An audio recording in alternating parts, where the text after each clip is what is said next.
Ibu, Bapak, Saudari, Saudara, rekan-rekan muda, dan adik-adik sekalian dimanapun Anda berada, bertemu kembali dengan saya Romo Tino SSCC di dalam catatan pesiarah. Di dalam perjalanan hidup kita harus berani belajar menyangkal diri, melepaskan segala sesuatunya, keterikatan dengan benda-benda materi. Tetapi janganlah engkau biarkan iman kita hilang dari hidup kita. Sebelum kita mendengarkan permenungan dari catatan pesiarah, marilah kita membuat tanda kemenangan Kristus. Dalam nama Bapa dan Putera dan Roh Kudus. Amin.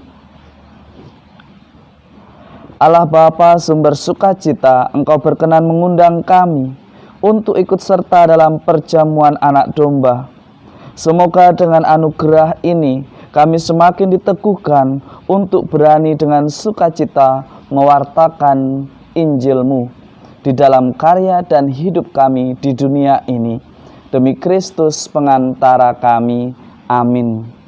Ibu, Bapak, Saudari, Saudara, rekan-rekan muda, dan adik-adik sekalian yang terkasih di dalam Yesus Kristus.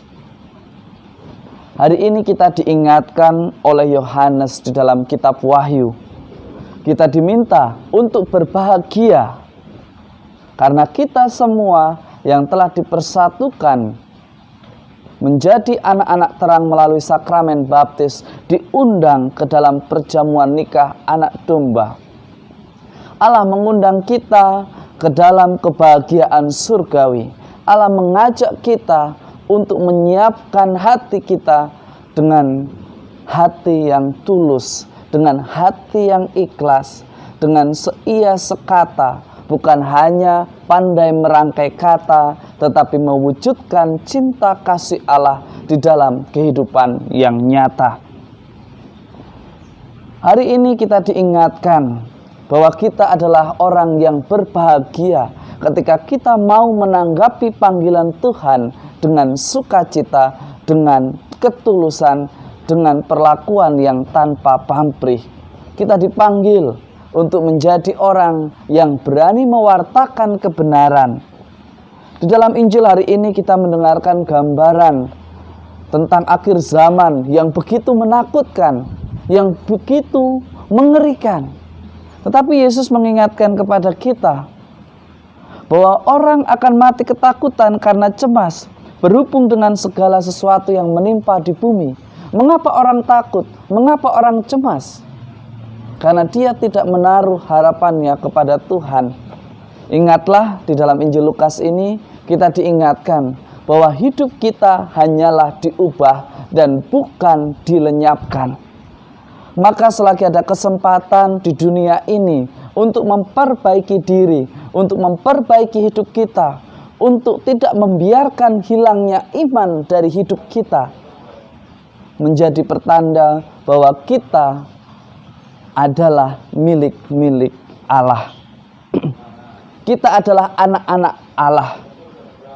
Memang bukan sesuatu yang mudah untuk taat dan setia, tetapi janganlah biarkan iman kita digerus oleh kebohongan yang mengatasnamakan agama, oleh ketidakjujuran, dan hanya untuk memuaskan nafsu kekuasaan.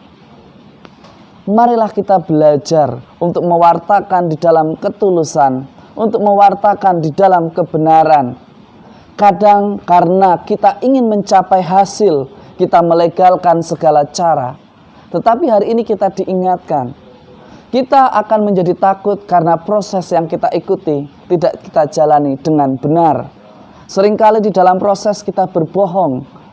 Kita hanya terburu-buru karena ingin mengejar hasil, tetapi proses tidak tentu menjamin kebenaran. Kadang hanya karena hasil kita menerabas atau mematahkan apa yang benar hanya untuk mengejar hasil dan target yang kita kejar. Hari ini Yesus mengingatkan kepada kita, ketakutan-ketakutan itu terjadi karena kita berada di jalan yang tidak benar. Tetapi ketika kita selalu berada di jalan yang benar, mengikuti proses yang benar, tanpa memikirkan sebuah hasil, Tetapi ketika kita memperjuangkannya dengan hati ketulusan, dengan kejujuran, dengan proses yang tepat dan benar, maka sebuah hasil tidak akan pernah mengkhianati proses yang dilakukan dengan benar. Ini menjadi pengingat bagi kita semua. Hendaknya kita selalu memperjuangkan kebenaran di dalam persiarahan hidup kita. Janganlah kita berbangga hanya karena kebohongan, tetapi berbanggalah karena kita memegang iman kita dan berani mengangkat muka kita untuk memuliakan Tuhan. Semoga berkat Tuhan selalu melindungi dan memberkati kita. Dalam nama Bapa dan Putera dan Roh Kudus. Amin. Sebuah kebohongan di dalam proses yang hanya karena ingin mengejar sebuah hasil akan menimbulkan sebuah kehancuran dan ketidakpercayaan. Tetapi di dalam iman kita diajarkan untuk berani jujur di dalam melangkah demi sebuah kebenaran. Dan jadikanlah berkat hidup kita dengan hidup di dalam kebenaran akan kasih Tuhan. Selamat beraktivitas, Tuhan memberkati. Amin.